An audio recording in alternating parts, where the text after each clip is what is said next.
bonjour. Donc, comme Christophe l'a dit, il y a un mois, j'avais prêché et puis je m'étais dit, ça va être trop long si je fais un seul message. Donc, j'ai coupé le message en deux. Le but, c'était de parler des sources de division dans l'Église, dans le corps de Christ. Donc, j'avais parlé d'une première source de division qui était la doctrine, les théologies, tout ce qui peut nous diviser. Donc, on était parti sur le principe que même dans l'Église primitive, il y avait des doctrines différentes. Alors, je ne parle pas de choses qui sont contraires à la parole de Dieu, attention, hein. Je reste dans un cadre précis de la parole de Dieu. Et on avait vu que d'un côté, il y avait Jacques, le frère de Jésus, qui était un des responsables de l'Église à Jérusalem et qui, lui, observait la loi, était très strict par rapport à la loi. Il prêchait Christ, Fils de Dieu, est mort et ressuscité pour nos péchés, mais il observait quand même les principes de la loi. Et à l'opposé, on avait Paul, qui, lui, allait prêcher chez les non-juifs et qui, lui, vivait sous la grâce. L'un n'empêche pas l'autre, attention, hein. Ils n'étaient pas opposés l'un à l'autre. Et entre, il y avait un Pierre, par exemple, qui vivait à Jérusalem, qui était le chef de l'église à Jérusalem, mais qui allait aussi vers les non-juifs. Donc, il était un peu entre. Et on avait vu que de nos jours, c'est un peu pareil. D'un côté, on a des églises qui sont très tournées sur la parole de Dieu, mais qui laissent peu de place à l'esprit. Puis il y a des églises, à l'inverse, où l'esprit prend énormément de place. Donc, voilà. Et je disais que, on a tous notre place dans ce corps-là. Parce qu'au milieu, il y a des églises un peu entre les deux. Et il faut pas opposer, ma doctrine est meilleure que la tienne. Le but de Dieu, c'est que chacun trouve sa place dans le corps de Christ. Et que qu'on soit dans une église tournée sur la parole, dans une église plus tournée qui vit avec le Saint-Esprit, si on est à notre place, on est bien. Et c'est ça qui est important. Et donc, il n'y a pas d'opposition dans le corps, quoi. Donc, on était parti d'un passage biblique dans Galates. Simon, tu nous le mets, s'il te plaît. Dans Galates 2, les versets 11 et 14, donc je vais reprendre ce même passage qui nous dit « Mais lorsque Céphas vient à Antioche, je lui résistai en face parce qu'il était répréhensible. En effet, avant l'arrivée de quelques personnes de l'entourage de Jacques, il mangeait avec les païens. Et quand elles furent venues, il s'esquiva et se tint à l'écart par crainte des circoncis. Avec lui, les autres Juifs usèrent aussi de dissimulation, en sorte que Barnabas même fut entraîné par leur hypocrisie. Voyant qu'il ne marchait pas droit selon la vérité de l'Évangile, je dis à Céphas en présence de tous, si toi qui es juif, tu vis à la manière des païens et non à la manière des Juifs, pourquoi forces-tu les païens à judaïser ?» Donc, on avait vu qu'il y avait cette histoire de doctrine. Hein. Pierre, il avait reçu de Dieu qu'il pouvait manger ce qui n'était pas cachère, et puis ce qui n'était pas pur pour les Juifs. Et puis à côté de ça, Jacques, lui, il vivait que de ce côté-là. Mais il y a un autre plan, et c'est là-dessus dont on va parler aujourd'hui, c'est la personnalité, le caractère. C'est-à-dire que ce qu'on voit, tu peux me remettre s'il te plaît, on voit, on descend, voilà. Qu'est-ce qu'il a fait, Paul ? Il dit, j'ai repris Céphas, donc Pierre, en présence de tous. Donc sur le fond, il a raison. Pierre, quand il était avec les non-juifs, il mangeait comme eux. Quand il était avec Jacques, il mangeait comme lui. Et puis quand il y avait tout le monde, il s'est un peu planqué, il a joué un peu à l'hypocrite. Alors peut-être que c'était de l'hypocrisie, vu par Paul, c'était de l'hypocrisie. Peut-être qu'il voulait juste pas choquer. On ne sait pas. La Bible ne nous dit pas, hein. C'est Paul qui a interprété, à mon avis, comme quoi c'était de l'hypocrisie. Bref, ce qu'a fait Paul, il l'a repris en public. Alors, je ne sais pas vous, moi, j'aurais pas aimé. Imaginez-vous à la place de Pierre, un des grands responsables de l'Église, qui se fait reprendre en public par Paul. ça fait mal.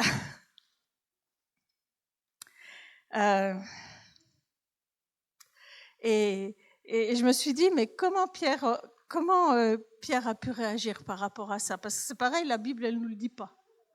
Elle n'en parle pas, la Bible. On ne sait pas. Il y a plein de... Alors, on peut imaginer le Pierre rempli de l'esprit qui dit « Ouais, ben Paul, il a raison, c'est lui qui a raison, pardon Seigneur, excusez-moi. » Enfin bref, ça, c'est le Pierre rempli de l'esprit. Mais Pierre, il avait aussi un certain caractère. Et peut-être que quelque part, il est allé se cacher dans une grotte en disant « Mais Seigneur, regarde comme il m'a traité, c'est pas juste, je mérite pas ça. » Peut-être. Il avait plein de... Il peut aussi dire, Seigneur, j'ai été blessé, mais je suis enfant de Dieu, je pardonne. Ou alors il peut crier à Dieu en disant, ouais, c'est pas normal, c'est pas juste, c'est pas comme ça que ça doit fonctionner. Donc on voit qu'il y a quand même même dans l'Église primitive, il y a des dissensions dues au caractère et aux personnalités.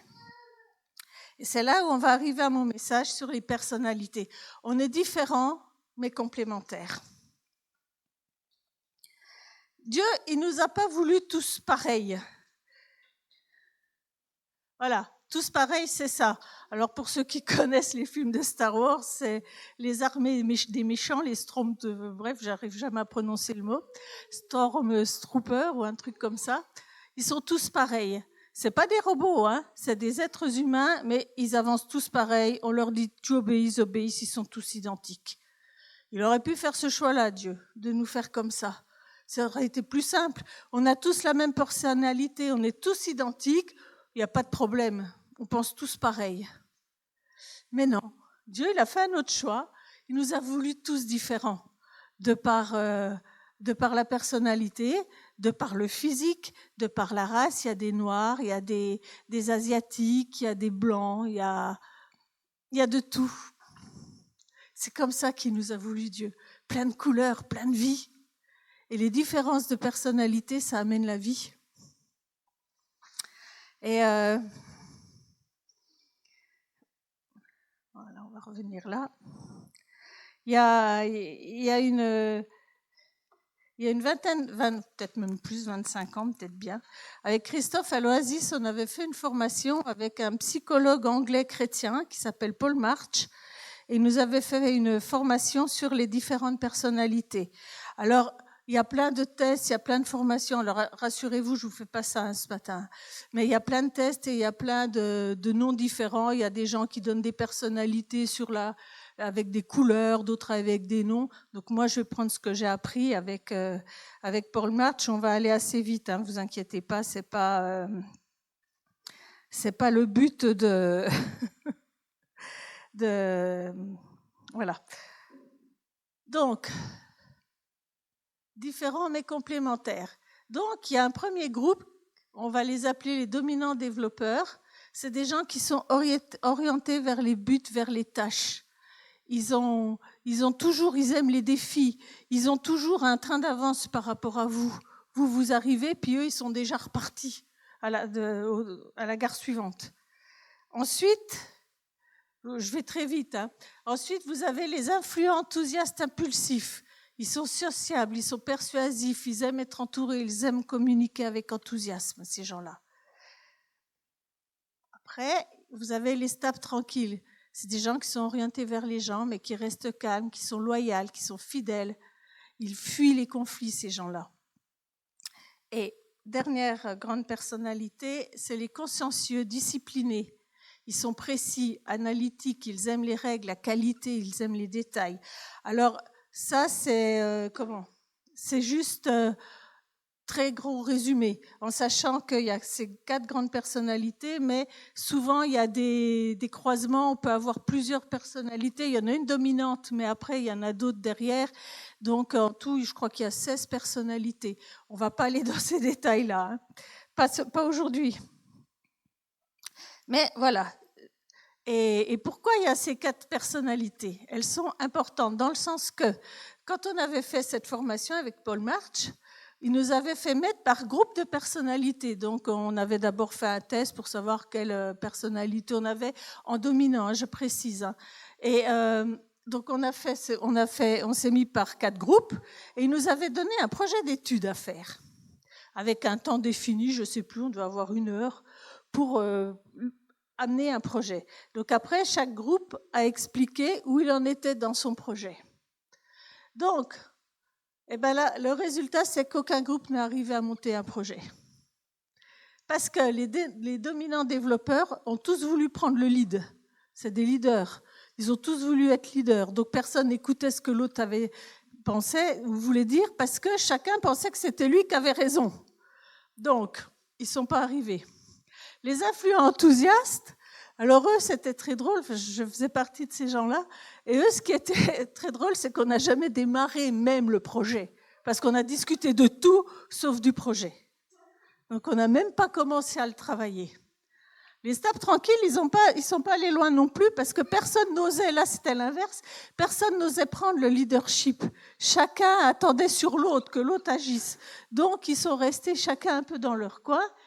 Et les consciencieux disciplinés, ils se sont tellement perdus dans les détails qu'ils n'ont pas démarré non plus. Donc, en gros, si on était tous qu'une monopersonnalité, on n'irait nulle part. Donc, ces 4 personnalités sont importantes parce qu'elles sont mêlées les unes aux autres. Et c'est comme ça que Dieu nous a voulu. Donc, je me suis amusée à chercher dans la Bible quelles étaient les personnalités des personnages de la Bible. Ça m'a pris du temps, je peux vous assurer, c'est pas simple à trouver. Et on va commencer avec Pierre et Paul, puisque c'est eux qui interviennent dans mon premier, dans le texte. Donc Pierre, vous le mettez où, Pierre ?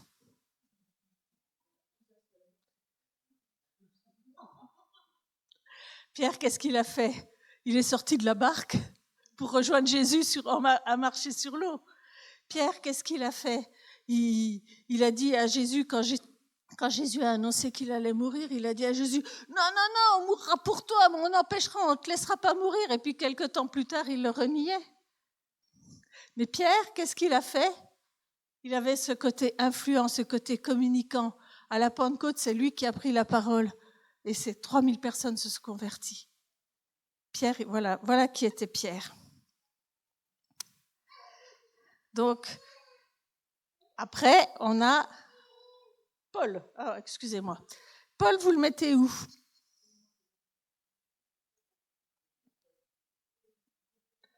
Et Paul, c'est quoi son but, Paul ? Son but, c'est d'annoncer l'évangile. Il a un but précis, c'est que la terre entière entende parler de qui est Dieu, qui est Jésus. Son but, il est là, Paul. Donc après, s'il y a des dégâts humains autour de lui, la preuve, c'est qu'il s'est séparé de plusieurs de personnes qui travaillaient avec lui, parce que c'était pas facile de travailler avec Paul, parce que lui, ça l'a pas dérangé de dire à Pierre devant tout le monde qu'il avait tort, parce que pour lui, c'était le but. Le but, c'était les émotions de Pierre, il s'en fichait un peu, Paul. C'est pas méchant, il est comme ça. Donc, voilà. Mais, dans les dominants, il y a quelqu'un d'autre. Pierre. Qu'est-ce qui s'est passé avec Pierre ? Il est devenu le pilier de l'Église, un meneur d'hommes. C'était un leader dans le groupe des disciples. Dans le groupe des disciples, c'était un leader, Pierre. Donc, sa personnalité dominante, c'était influent, mais il était également développeur dominant. Leader, j'aurais pu mettre leader aussi. Et après, on va parler des autres disciples. Alors, ce qui est intéressant avec les disciples, c'est le seul groupe qu'on voit qui vit en groupe, qui interagit les uns avec les autres. Et pour moi, c'est une des grandes forces de The Chosen. Parce que ça nous montre justement cette interaction qu'il y avait entre les disciples, qu'on voit un peu dans la Bible, mais pas forcément énormément. Et donc, on voit que Jésus, vous allez voir, Jésus, il n'a pas choisi ses disciples au hasard. Il a pris dans toutes les personnalités ses disciples. S'il avait pris qu'un style de disciple, il ne serait pas allé bien loin. Mais il les a pris un peu partout. Donc on a Pierre qui est influent enthousiaste. Ensuite, Jean. Jean, vous le mettez où?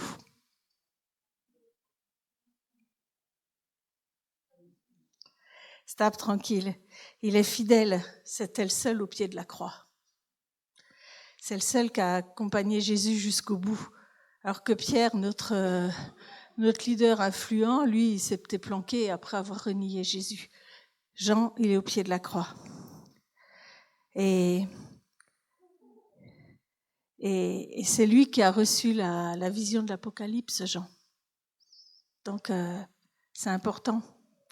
C'était quelqu'un de stable, de doux. Après, attention, hein, là, je vous donne un peu les qualités des personnalités, sachant que Jean, c'est quand même lui qui a demandé que le feu du ciel descende sur une ville parce qu'ils n'avaient pas écouté. C'est lui qui, avec son frère, a allé réclamer à avoir une place bien placée dans le ciel. Il n'était pas parfait, Jean, hein, attention. N'imaginons pas des choses. Ensuite, Matthieu. Voilà, il en faut un. Et Matthieu, il était important dans le groupe. Il notait tout ce que Jésus disait, tout ce que Jésus faisait. Et son évangile est très riche à Matthieu. Qu'est-ce qu'on aurait fait sans cet évangile de Matthieu? Matthieu, il était aussi collecteur d'impôts. Donc, il est hyper important dans le groupe. Ensuite, Jacques, le frère de Jean. Ah, ça devient plus difficile. Je vais pas vous faire les 12 disciples, rassurez-vous. Jacques, le frère de Jean, vous le mettez où? Ils étaient appelés avec son frère les fils du tonnerre. Il était ambitieux. C'est lui qui a... Moi, je pense que c'est ma pensée, c'est mon avis perso. Hein. Je pense que c'est lui qui a entraîné Jean à demander à Jésus d'avoir une place dans le ciel avec lui. Il voulait être bien placé. Jacques, je veux dire, il était ambitieux, il avait une forte personnalité. Et le dernier disciple dont on va parler, c'est André, donc le frère de Pierre.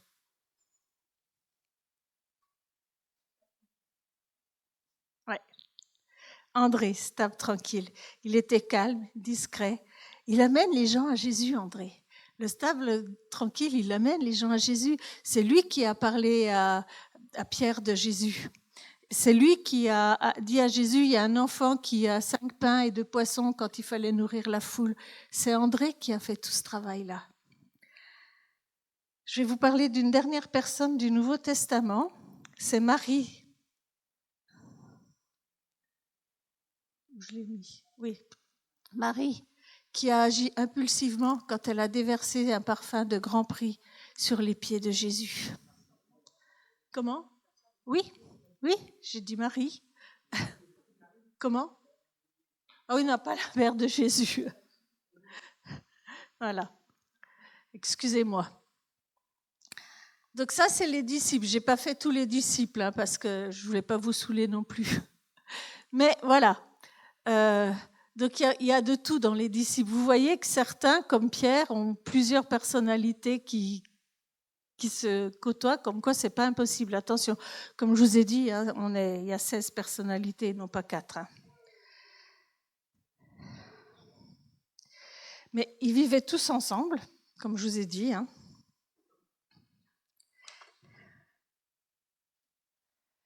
Donc c'est toujours intéressant de voir comment ils ont appris à vivre ensemble, mais ils y ont réussi. Donc c'est possible. Ensuite, on va prendre dans l'Ancien Testament. Je vais vous parler de Moïse. Moïse, vous le mettez où?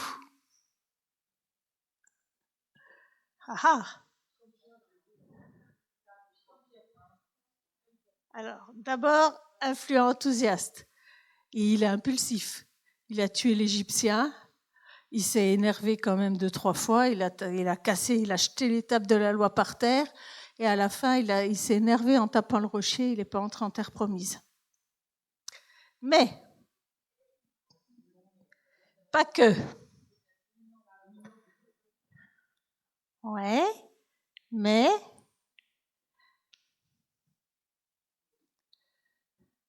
Quand il a tué l'Égyptien, qu'est-ce qu'il a fait? Il s'est enfui dans le désert. Il a vécu pendant 20 ans. Et je peux vous dire qu'il était bien dans le désert. Il gardait ses chèvres, ses moutons. Je pense qu'il était heureux, il était en paix, il était tranquille. Il avait besoin de ce côté stable, tranquille. Et c'est c'est Dieu, je veux dire, qui allait le récupérer, qui allait lui dire, oh mon gars, maintenant on réveille ton côté dominant pour devenir le leader du peuple d'Égypte. Donc comme quoi, Moïse, il a ces 3 personnalités. Après, David.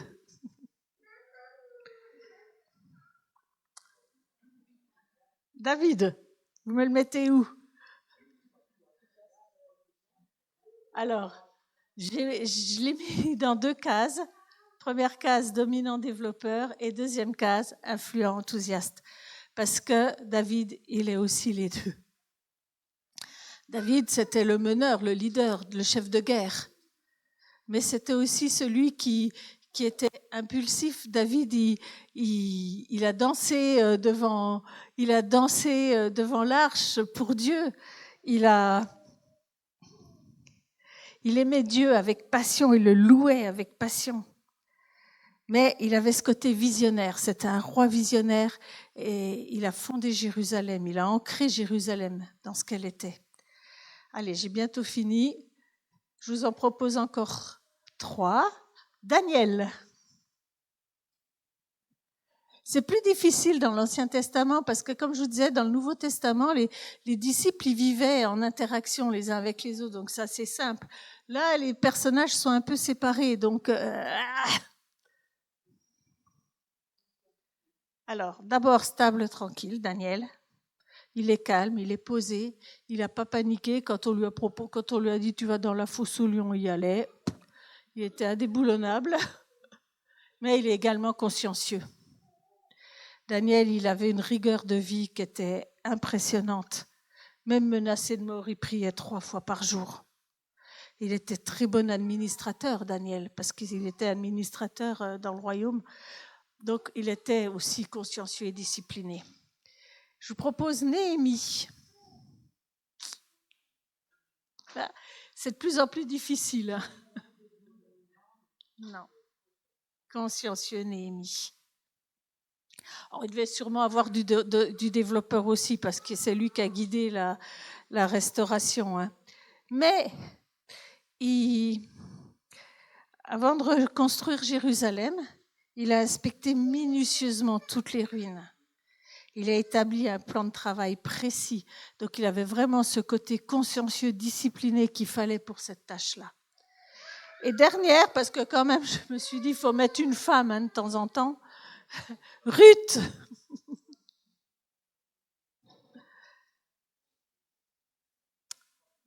Ouais.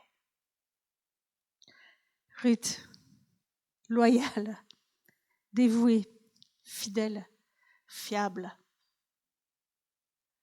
Donc ça, voilà, c'est les personnages de la Bible. Ça apporte pas grand-chose au message d'aujourd'hui, mais moi, ça m'a amusé de voir un peu qui ils étaient. Ce qui était intéressant, c'est de se dire qu'aucun n'est parfait, aucun n'a les 4 personnalités. On est d'accord? Mais Dieu les a tous utilisés. Dieu a eu besoin de tous et de toutes ces personnalités-là. Dieu a besoin de chacune de nos personnalités. Il n'y a pas une personnalité qui est meilleure que l'autre. Il a besoin de chacune. Sans Matthieu, les disciples, ils étaient incomplets. Sans Jean, sans André, ils étaient incomplets. Sans Pierre, ils étaient incomplets. Pierre, oui, il est aussi dans... Et dans l'Ancien Testament, c'est pareil. Et c'est ça qui est formidable de se dire que, quelle que soit notre personnalité, elle a des plus, elle a des moins. Elle a des qualités, elle a des défauts. OK. Mais Dieu, grâce à Dieu, on va jusqu'au bout avec lui. Il nous emmène toujours là où il veut qu'on aille, si on le laisse agir. Donc, Jésus. On arrive à Jésus.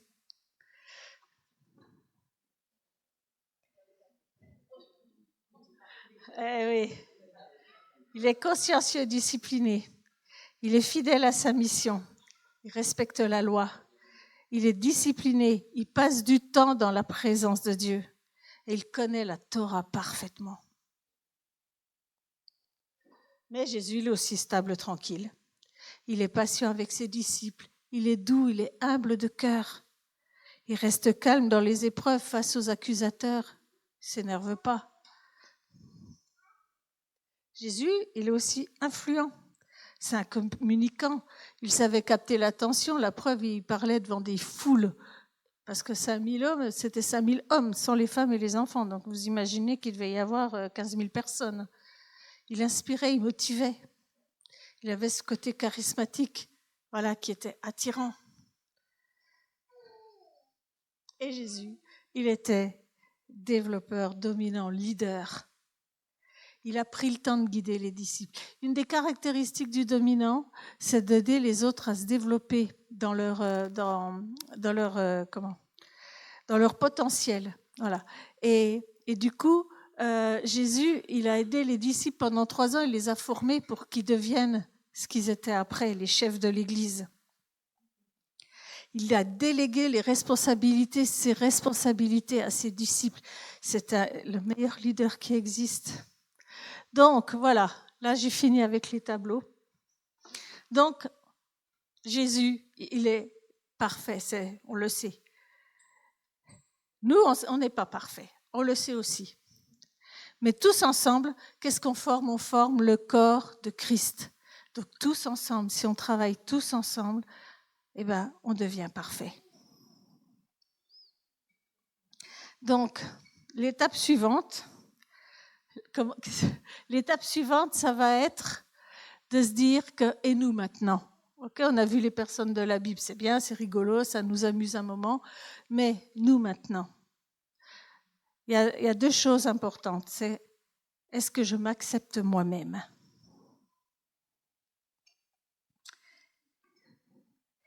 Est-ce que je suis capable de m'accepter ? Ça a été un de mes plus grands défis personnels, d'accepter qui je suis, aussi bien physiquement que dans ma personnalité.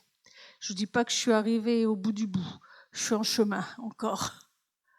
Mais j'ai réalisé, en tout cas je pense que Dieu m'a fait comprendre une chose, c'est que si je n'accepte pas qui je suis, ma personnalité, excusez-moi, tu veux me chercher ? Si j'accepte pas qui je suis dans ma personnalité, je fais offense à Dieu. Je vais même plus loin, pour moi c'est un péché. Parce que c'est Dieu qui m'a voulu comme je suis. C'est Dieu qui nous a créé chacun comme on est, avec la personnalité qu'on a. La personnalité, je ne vous ai pas donné la définition tout à l'heure. Mais attendez, je vais vous la donner parce que je l'ai. Je voulais la donner, puis j'ai oublié. C'est ce qui fait l'individualité d'une personne.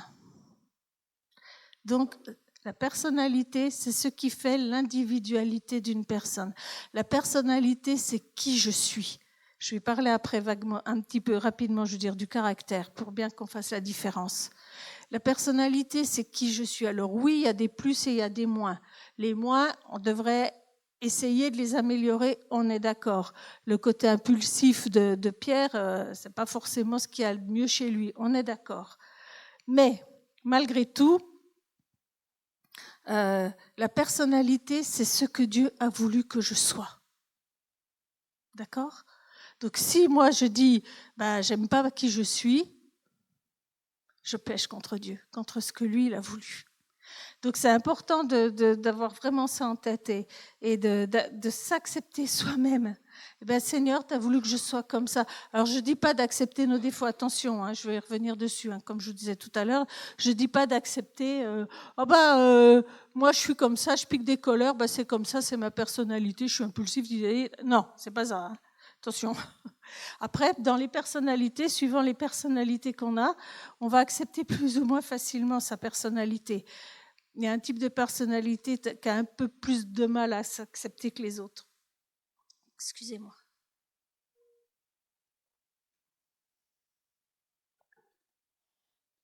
Donc voilà. Donc je vous encourage, si vous avez ce même souci, à pas rester comme ça, à pas dire tout le temps, Seigneur, je suis pas bien dans ma peau, quoi. Demandez pardon à Dieu, demandez-lui de vous montrer qui voit en vous N'acceptons pas les mensonges de l'ennemi qui nous disent « T'as vu, toi, ta personnalité, elle est naze, elle est nulle. » Comme je vous ai dit, il n'y a pas une personnalité au-dessus de l'autre, meilleure que l'autre. On est toutes à plan égal.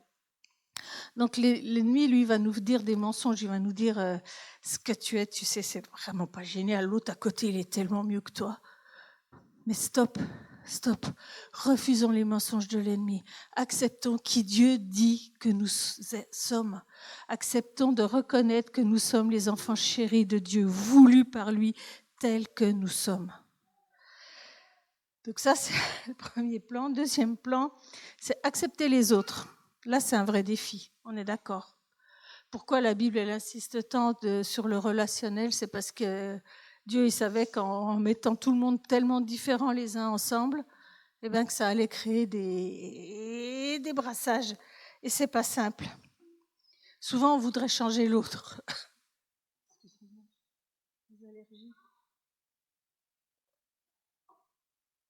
Dans le couple, c'est un grand classique. Hein.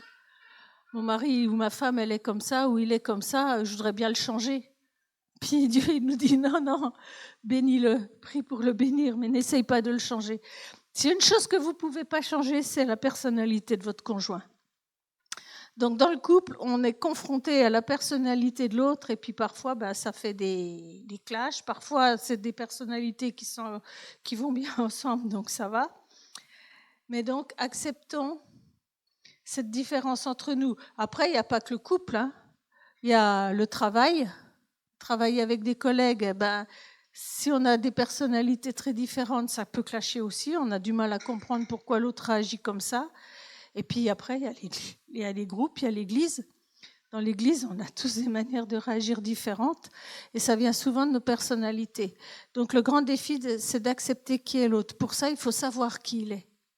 Donc l'intérêt de ce message, c'est de savoir que l'autre, il est fait différemment que moi. Et si je sais vaguement quelle est sa personnalité, je peux comprendre pourquoi il réagit comme ça.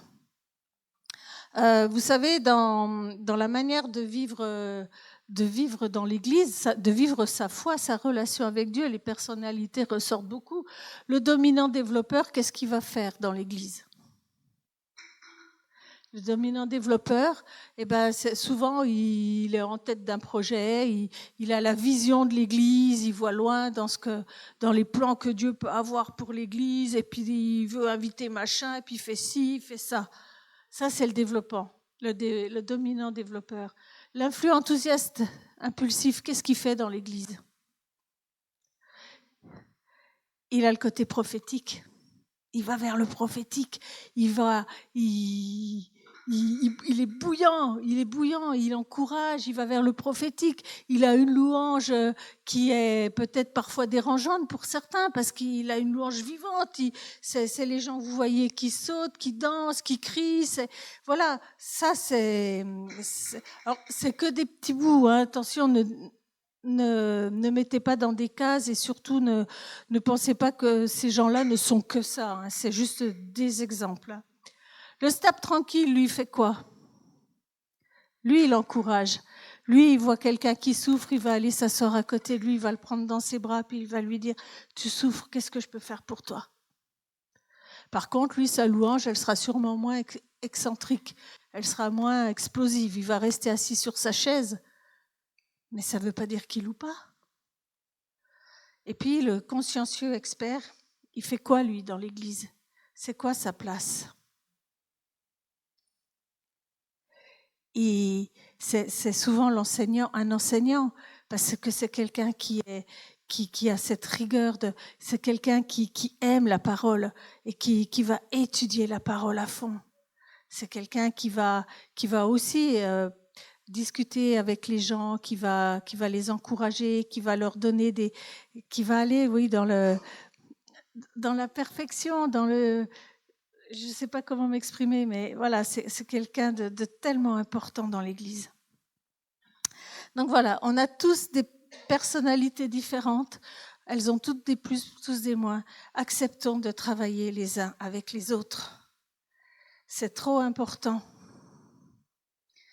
Anne Griffith, Christophe en a vaguement parlé, nous on n'était pas à la soirée avec elle et on a beaucoup regretté. Mais Anne Griffith, on a écouté son message l'autre jour et elle a insisté très très lourdement sur les murmures dans l'église. Elle a dit que les murmures, c'était pas bon. Et quand on murmure déjà contre Dieu par rapport à nous, mais après quand on murmure les uns contre les autres, vous savez, comme a dit Christophe, ça c'était pas bien parce que si, parce que ça, parce que machin, parce que bidule, il a pas dit le mot qu'il faut, il a pas chanté le chant qu'il faut, il a pas fait ci, il a pas fait ça. Et n'ayons pas cette habitude, on sort du culte de voir tout ce qui a pas marché dans le culte, vous savez. Il y a ça et ça qui n'était pas génial dans ce culte. Non, ça c'est des murmures. Et qu'est-ce qu'elle a dit, Anne Griffith ? Les murmures entraînent l'amertume. L'amertume entraîne la rébellion, et la rébellion, c'est de la sorcellerie. Donc attention, quoi. Arrêtons cette vie de murmure, parce qu'en murmurant les uns contre les autres, on se fait du mal à soi-même. Et voyons tout ce qui est bon, le potentiel dans l'autre. Au contraire, on est appelé à vivre les uns avec les autres. J'aurais pu mettre l'image du puzzle, vous savez. Chaque pièce est différente, mais elles s'embriquent les unes dans les autres. Et tous ensemble, on est tellement meilleurs. C'est comme ça que Dieu nous a voulu. C'est ça qu'il a voulu pour son peuple, Dieu. C'est qu'on soit tous ensemble, travaillant les uns avec les autres. Moi, personnellement, il y a une des personnalités que j'ai pas du tout, malheureusement. C'est le côté consciencieux. Et disciplinée. C'est compliqué pour moi. Je vois Véro qui rit, mais on a travaillé à l'école du dimanche pendant des années ensemble et elle peut en témoigner. Mais Dieu, il a placé sur ma route régulièrement des gens consciencieux et on a travaillé ensemble et à l'école du dimanche, on a travaillé ensemble et dans le groupe, il y avait des consciencieux, il y avait des moins consciencieux, il y avait de tout. Et du coup, on arrivait, alors c'était pas toujours simple, hein. On avait certaines réunions qui étaient hautes en couleur, on dira. Mais malgré tout, on a passé des années à travailler ensemble et c'était chouette.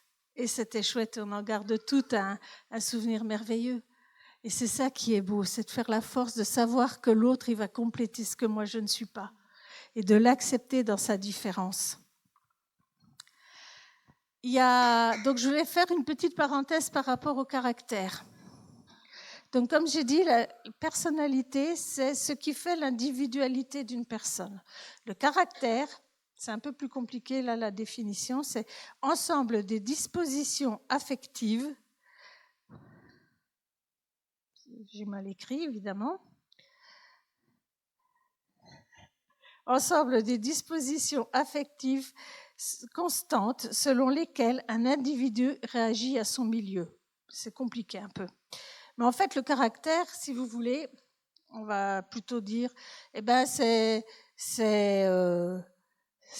ce qui extériorise notre personne, qui on est.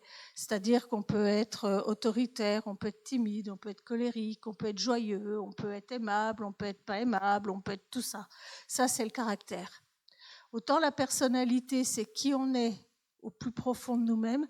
Donc, changer notre personnalité, ça va être compliqué. Demander à un influent de devenir consciencieux, ça va être compliqué. Par contre, on peut faire évoluer notre caractère. On n'est pas colérique comme ça, quoi. Et la colère, Dieu, il n'apprécie pas trop. Un colérique peut devenir doux. Quelqu'un d'autoritaire peut devenir tendre. Quelqu'un de timide peut devenir audacieux. Et tout ça par quoi ? Par la puissance de notre Seigneur. Avec Dieu, rien n'est impossible. Donc, ce que je ne voudrais pas, c'est que vous restiez dans des cases, qu'il y ait des tiroirs. On met du tiroir et puis un tel, il est dans tel tiroir, celui-là, il est dans ce tiroir-là. Non. Oubliez les tiroirs. Parce qu'avec Dieu, tout est possible.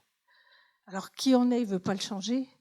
Mais les défauts de qui on est, il veut les effacer pour pouvoir travailler au mieux avec nous. Tous ces personnages-là de la Bible, ils avaient tous des défauts, mais ils ont fait des grandes choses avec Dieu et pour lui.